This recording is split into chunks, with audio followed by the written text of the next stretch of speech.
ನಮಸ್ಕಾರ ಸ್ನೇಹಿತರೆ, ಶೋಧ ಚಾನಲ್ಗೆ ಎಲ್ಲರಿಗೂ ಸ್ವಾಗತ.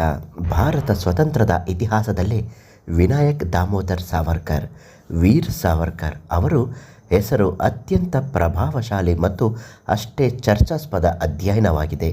ಬ್ರಿಟಿಷ್ ಸಾಮ್ರಾಜ್ಯದ ವಿರುದ್ಧ ಕ್ರಾಂತಿಯ ಕಿಡಿಯನ್ನು ಹೊತ್ತಿಸಿ ಅಂಡಮಾನ್ ಕಪ್ಪು ನೀರಿನ ಶಿಕ್ಷೆಯನ್ನು ಅನುಭವಿಸಿದ ಈ ಮಹಾನ್ ನಾಯಕನ ಕೊಡುಗೆಯನ್ನು ಶೋಧ ಚಾನಲ್ನಲ್ಲಿ ಇವತ್ತಿನ ವಿಶೇಷವಾಗಿ ಪ್ರಸಾರ ಮಾಡುತ್ತಿದ್ದೇವೆ.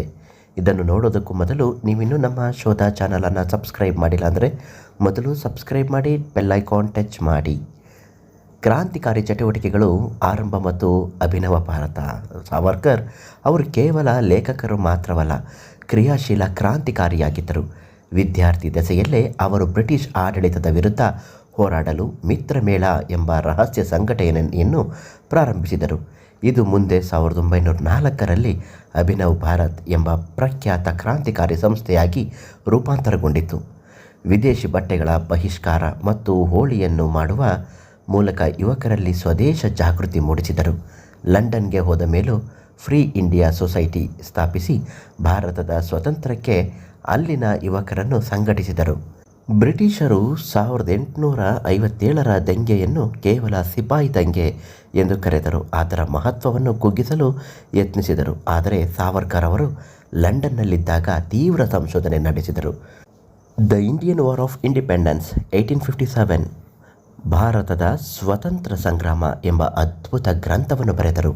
ಇದು ಬ್ರಿಟಿಷರ ವಿರುದ್ಧ ನಡೆದಿದ್ದು ಕೇವಲ ಸೈನಿಕ ದಂಗೆಯಲ್ಲ, ಬದಲಿಗೆ ಭಾರತದ ಮೊದಲ ವ್ಯವಸ್ಥಿತ ಸ್ವತಂತ್ರದ ಯುದ್ಧ ಎಂದು ಜಗತ್ತಿಗೆ ಸಾರಿತು.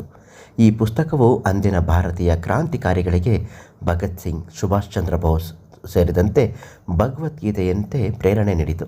ಬ್ರಿಟಿಷ್ ಅಧಿಕಾರಿಗಳ ಹತ್ಯೆಗೆ ಕ್ರಾಂತಿಕಾರಿಗಳಿಗೆ ಸಶಸ್ತ್ರ ಸರಬರಾಜು ಮಾಡಿದ ಆರೋಪದ ಮೇಲೆ ಸಾವರ್ಕರ್ ಅವರಿಗೆ 2 ಜೀವಾವಧಿ ಶಿಕ್ಷೆ 50 ವರ್ಷಗಳು ವಿಧಿಸಿ ಅಂಡಮಾನ್ ಭೀಕರ ಸೆಲ್ಯುಲರ್ ಜೈಲಿಗೆ ಕಪ್ಪು ನೀರು ಶಿಕ್ಷೆ ಕಳುಹಿಸಲಾಯಿತು. ಅಲ್ಲಿ ಅವರು ಅನುಭವಿಸಿದ ಚಿತ್ರಹಿಂಸೆ ಅಸದೃಶ್ಯ. ಎಣ್ಣೆಗಾಣವನ್ನು ಎಳೆಯುವುದು, ಕಠಿಣ ದೈಹಿಕ ಶ್ರಮದ ನಡುವೆಯೂ ಅವರ ಧೃತಿಗೆಡಲಿಲ್ಲ. ಜೈಲಿನ ಗೋಡೆಗಳ ಮೇಲೆ ಮೊಳೆ ಮತ್ತು ಕಲ್ಲುಗಳಿಂದ ಸಾವಿರಾರು ಸಾಲುಗಳ ಕಾವ್ಯವನ್ನು ಬರೆದರು. ಅದನ್ನು ನೆನಪಿಟ್ಟುಕೊಳ್ಳಲು ಹೊರ ಜಗತ್ತಿಗೆ ತಂದ ಮಹಾನ್ ಸಾಹಿತಿ ಅವರಾಗಿದ್ದರು. ಅಂಡಮಾನಿಂದ ಬಿಡುಗಡೆಯಾದ ನಂತರ ಅವರನ್ನು ರತ್ನಗಿರಿಯಲ್ಲಿ ಗೃಹಬಂಧನದಲ್ಲಿಡಲಾಗಿತ್ತು. ಈ ಅವಧಿಯಲ್ಲಿ ಸಾವರ್ಕರ್ ಅವರು ಕೇವಲ ರಾಜಕೀಯದಿಂದ ದೂರವಿದ್ದು ಸಾಮಾಜಿಕ ಸುಧಾರಣೆಗೆ ಒತ್ತು ನೀಡಿದ್ದರು. ಜಾತಿ ಪದ್ಧತಿ ಮತ್ತು ಅಸ್ಪೃಶ್ಯತೆಯನ್ನು ತೀವ್ರವಾಗಿ ವಿರೋಧಿಸಿದರು. ರತ್ನಗಿರಿಯಲ್ಲಿ ಎಲ್ಲ ಜಾತಿಯ ಜನರಿಗೂ ಮುಕ್ತ ಪ್ರವೇಶವಿರುವ ಪದ್ಧತಿ ಪಾವನ ಮಂದಿರವನ್ನು ಸ್ಥಾಪಿಸಿದರು. ಸಹಭೋಜನ, ಎಲ್ಲ ಜಾತಿಯವರು ಒಟ್ಟಿಗೆ ಕುಳಿತು ಊಟ ಮಾಡುವುದು ಕಾರ್ಯಕ್ರಮಗಳನ್ನು ಆಯೋಜಿಸಿ ಸಮಾಜವನ್ನು ಒಗ್ಗೂಡಿಸಲು ಶ್ರಮಿಸಿದರು. ಸಾವರ್ಕರ್ ಅವರು ಭಾರತೀಯ ರಾಜಕಾರಣಕ್ಕೆ ಹಿಂದುತ್ವ ಎಂಬ ಭೌಗೋಳಿಕ ಮತ್ತು ಸಾಂಸ್ಕೃತಿಕ ಪರಿಕಲ್ಪನೆಯನ್ನು ನೀಡಿದರು. ಅವರ ಪ್ರಕಾರ ಸಿಂಧು ನದಿಯಿಂದ ಹಿಂದೂ ಮಹಾಸಾಗರದವರೆಗಿನ ಭೂಮಿಯನ್ನು ತಮ್ಮ ಪಿತೃಭೂಮಿ ಮತ್ತು ಪುಣ್ಯಭೂಮಿ ಎಂದು ಭಾವಿಸುವ ಪ್ರತಿಯೊಬ್ಬರು ಭಾರತೀಯರ ಹಿಂದೂಗಳು. ಭಾರತವನ್ನು ಒಂದು ಸಶಕ್ತ ಮತ್ತು ಆಧುನಿಕ ರಾಷ್ಟ್ರವನ್ನಾಗಿ ಮಾಡುವುದು ಅವರ ಕನಸಾಗಿತ್ತು. ಅವರು ವಿಜ್ಞಾನ ಮತ್ತು ತಂತ್ರಜ್ಞಾನದ ಆಧಾರದ ಮೇಲೆ ಸಮಾಜ ಮುನ್ನಡೆಯಬೇಕು ಎಂದು ಪ್ರತಿಪಾದಿಸಿ ತರ್ಕವಾದಿಯಾಗಿದ್ದರು.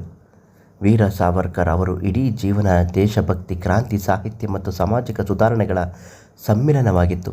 ಇತಿಹಾಸದ ಪುಟಗಳಲ್ಲಿ ಅವರ ತ್ಯಾಗ ಮತ್ತು ಹೋರಾಟದ ಹೆಜ್ಜೆಗಳು ಇಂದಿಗೂ ಭಾರತೀಯರಲ್ಲಿ ರಾಷ್ಟ್ರೀಯತೆ ಜಾಗೃತಿಯನ್ನು ಮೂಡಿಸುತ್ತದೆ. ಇದು ಶೋಧ ಚಾನಲ್ನ ವೀರ್ ಸಾವರ್ಕರ್ ಅವರ ಬಗ್ಗೆ ಒಂದು ಪುಟ್ಟ ಶೋಧನೆಯ ಮಾಹಿತಿ. ನಾಳೆ ಮತ್ತೊಂದು ಮಾಹಿತಿಯೊಂದಿಗೆ ನಿಮ್ಮನ್ನು ಭೇಟಿ ಮಾಡುತ್ತೇವೆ. ಶೋಧ ಸದಾ ನಿಮ್ಮೊಂದಿಗೆ. ಧನ್ಯವಾದ.